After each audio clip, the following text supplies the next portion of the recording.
get in. Close the door gently tonight. Where to? Doesn't matter. We're going to Três Passos, small town in Rio Grande do Sul, far south of Brazil, 2014. Picture this, a town of 23,000 people. The kind of place where everyone knows everyone, where kids ride bikes to school, where families trust their neighbors. And in that town, on April 4, 2014, an 11-year-old boy disappeared. His name was Bernardo Uglione Boldrini. He was at his father's house for the weekend. Normal custody arrangement, Friday to Sunday, then back to his mother's house. But on Sunday, April 4th, Bernardo didn't come home. His mother called. No answer. She drove to the father's house. Nobody there. She called police. The father, Leandro Boldrini, told police Bernardo had gone for a walk. Said he'd be back soon. Hours passed. No Bernardo. Days passed. No Bernardo. Police launched a search. The whole town mobilized. Volunteers combed the woods, searched rivers, checked abandoned buildings. For 17 days, Três Passos searched for Bernardo Boldrini, and the entire time, his father and stepmother said they didn't know where he was. They said he just wandered off. But on April 21st, 2014, police found something. In a shallow grave on a rural property, buried under rocks and dirt, Bernardo's body. He'd been dead since April 4th, the day he disappeared. Cause of death, blunt force trauma. He'd been beaten to death, and the people responsible were the last people who saw him alive. His father, Leandro Boldrini, and his stepmother, Gracile Uglione. They killed him, buried him, and for 17 days, they helped search for him, knowing exactly where he was. Tonight, we're going to Três Passos. We're going back to April 2014. We're going to talk about what happens when the people meant to protect the child are the ones who destroy him. You ready? Good. Because this one doesn't just break your heart, it shatters it. Let me tell you about Bernardo Boldrini, the boy whose father and stepmother killed him and pretended to search. Bernardo Uglione Boldrini, born September 11, 2002. Três Passos, Rio Grande do Sul, son of Leandro Boldrini and Iara Boldrini. His parents separated when he was young. Shared custody. Bernardo lived primarily with his mother during the week, spent weekends with his father. By all accounts, Bernardo was a sweet kid, loved soccer, loved animals, did well in school. His mother, Iara, described him as sensitive, kind, a boy who cried at sad movies. But living with his father was different. Leandro Boldrini remarried in 2012. His new wife was Gracile Uglione. Gracile had children from a previous relationship. The blended family lived in a house on the outskirts of Três Passos. Friends and neighbors said Leandro changed after marrying Gracile, became more isolated, more controlling, and Bernardo, when he came for weekend visits, seemed quieter, sadder. His mother noticed, asked him if everything was okay at his father's house. Bernardo said yes, but Iara wasn't sure. She tried to monitor the situation, stayed in contact with Leandro, tried to make sure Bernardo was safe. But custody arrangements are complicated, and without clear evidence of abuse, there was nothing she could do. April 4, 2014, Friday, Bernardo arrived at his father's house for the weekend. Normal custody exchange. Iara dropped him off, said goodbye, told him she'd see him Sunday. That was the last time she saw her son alive. What happened inside Leandro and Gracile's house that weekend is reconstructed from later confessions and forensic evidence. At some point on April 4th or early April 5th, Leandro and Gracile beat Bernardo severely, repeatedly. They used fist-style objects. The exact details are disputed, but the result was clear. Bernardo died from blunt force trauma, multiple injuries. He suffered before he died. After he was dead, Leandro and Gracile panicked. They wrapped his body, loaded it into a car, drove to a rural property outside Três Passos, dug a shallow grave, buried Bernardo under rocks and dirt, covered the site, returned home, and then they pretended he disappeared. April 6, 2014. Sunday. Iara called Leandro to arrange picking up Bernardo. Leandro said Bernardo wasn't there. Said he'd gone for a walk. Said he'd be back soon. Iara waited. Called again. No answer. She drove to Leandro's house. Knocked on the door. Graciel answered. Said Bernardo had wandered off. Said they were looking for him. Iara called police immediately. Police arrived. Questioned Leandro and Graciel. Their story: Bernardo had gone for a walk around noon on Saturday, April 5th. They assumed he'd gone to a friend's house. When he didn't come back, they started looking. Police searched the area. Found nothing. They questioned neighbors. Nobody had seen Bernardo. By Sunday evening, Três Passos police realized they had a missing child case.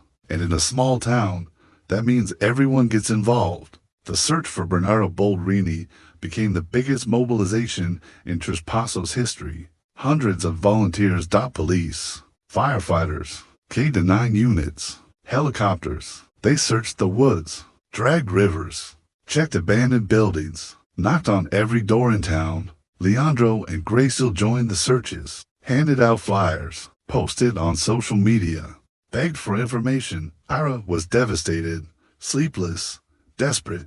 The whole town prayed for Bernardo's safe return. Days passed. No sign of him. Police began to suspect foul play. Investigators questioned Leandro and Graciel repeatedly. Their stories were consistent. Consistent, rehearsed. Police noticed inconsistencies in the timeline. Noticed Leandro and Graciel seemed more concerned with appearing helpful than actually finding Bernardo. On April 10th, 6 days into the search, police intensified pressure on Leandro.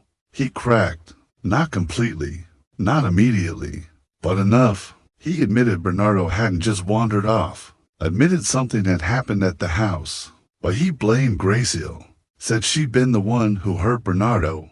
Said he tried to stop her. Graciel was arrested. Questioned separately. She said the opposite. Said Leandro had beaten Bernardo. Said she'd tried to protect him. Both were lying. Both were guilty. And neither would say where Bernardo was. April 21st, 2014. 17 days into the search, police received a tip. Someone had seen Leandro and Graciel acting suspiciously near a rural property days before Bernardo disappeared. Police searched the property, found disturbed soil, rocks arranged unnaturally, excavated, and found Bernardo's body wrapped buried. 11 years old, dead for over 2 weeks while the whole town searched for him. Autopsy confirmed cause of death: blunt force trauma. Multiple injuries consistent with severe beating. Time of death: April 4th or early April 5th, right after he arrived at his father's house. Leandro and Graciel had killed him within hours of Iara dropping him off. Both were arrested and charged with murder, concealment of a corpse, and obstruction of justice. The trial began in 2015. Brazil was watching.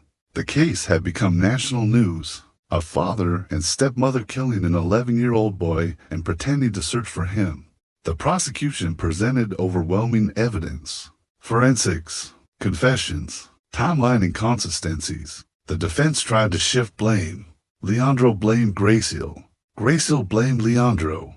But the evidence showed both were involved. Both had beaten Bernardo.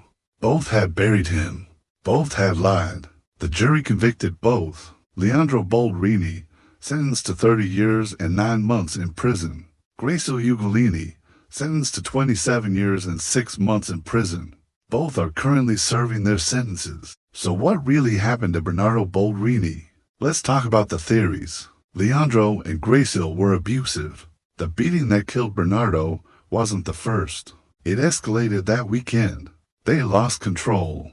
Beat him to death. Evidence: autopsies showed multiple injuries. Pattern consistent with ongoing abuse. Problem: why that weekend specifically? What triggered the fatal beating? Leandro felt Bernardo was a burden, a reminder of his failed marriage, an obstacle to his new life with Graciel. Graciel resented Bernardo, saw him as competition for Leandro's attention and resources. Together, they decided to eliminate him. Evidence: the speed of the killing, the planning of the burial, the coordinated lying. This theory fits the evidence best. Both blame each other. Leandro says Gracil did it. Gracil says Leandro did it. The truth is probably both participated. One started the beating. The other joined in. Both buried him. Evidence. Forensic evidence doesn't point to a single attacker. Multiple injuries from multiple angles. For 17 days, Leandro and Gracil helped search for Bernardo, knowing he was dead, knowing exactly where he was buried. They hugged Iara, comforted her, posted on social media asking for prayers, all while his body was rotting in a shallow grave. That level of deception isn't panic, it's psychopathy. Could Bernardo have been saved? Iara noticed something was wrong, but she didn't have concrete evidence of abuse. Teachers, neighbors, family members all interacted with Bernardo. Did anyone see signs? Or was the abuse hidden so well that nobody could have known? This is the question that haunts child abuse cases. How do we protect children when the danger is behind closed doors? Leandro Boldrini and Gracil Uglione are in prison, serving decades. They'll be old when they're released. If they're released, Iara Boldrini lost her son forever. To the man she once trusted to co-parent, Três Passos lost its innocence. The town that mobilized to search for Bernardo now knows that sometimes the person crying the loudest is the one who did it. And Bernardo? He was 11 years old. He loved soccer, loved animals, was kind, and his father and stepmother beat him to death. The meter's off. Três Passos is quiet tonight, small, safe for most, but somewhere in that town, there's a memorial for Bernardo Boldrini. Flowers, photos, candles. A reminder that sometimes the monsters aren't strangers. Sometimes they're the people who were supposed to love you most. There's an ancient principle about parents and children, that parents are protectors, guardians, that their role is sacred, that harming your own child is among the gravest violations of the natural order. Leandro Boldrini was Bernardo's father, the man who should have protected him, loved him, kept him safe. Instead, he killed him. There's a truth woven into existence, that innocence deserves protection, that children, above all, are sacred, that those who harm them carry an unbearable weight. Bernardo was 11 years old. He trusted his father, went to his house because the court said it was safe, and his father beat him to death, then buried him, then pretended to search for him. I think about Iara, Bernardo's mother. She dropped him off on Friday. Normal custody exchange. Told him she'd see him Sunday, and she never saw him alive again.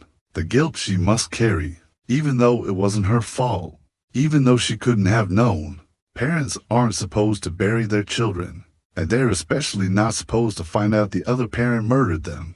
There's a warning in ancient wisdom about those who harm children, that their judgment will be severe, that their guilt doesn't wash away, that what they've done echoes forever. Leandro and Gracil will spend decades in prison, but the weight of what they did, that doesn't end with a sentence. That's eternal. Bernardo's last moments were with people who should have loved him. Instead, they hurt him, killed him, buried him like trash, and for 17 days, they let his mother search, knowing he was dead. That's not just murder. That's cruelty beyond comprehension. Hey, thanks for taking this ride with me tonight. This one's hard. I know, a child, killed by his own father. But Bernardo Boldrini deserves to be remembered, not just as a victim, but as a boy who loved soccer and animals and life. If this case affected you, hit that like button. Subscribe for more stories that honor victims and demand justice for children. Drop a comment. Tell me what you think. How do we protect children when the danger is inside their own homes? What accountability do custody systems have? What justice looks like for Bernardo? I read everyone. Share this with someone who cares about child protection, about holding abusers accountable, about remembering the victims who can't speak for themselves. Next case, new story, same cab. Until then, remember, the monsters in our stories aren't always strangers. Sometimes they're the people who were supposed to love us most, and that's the most terrifying truth of all.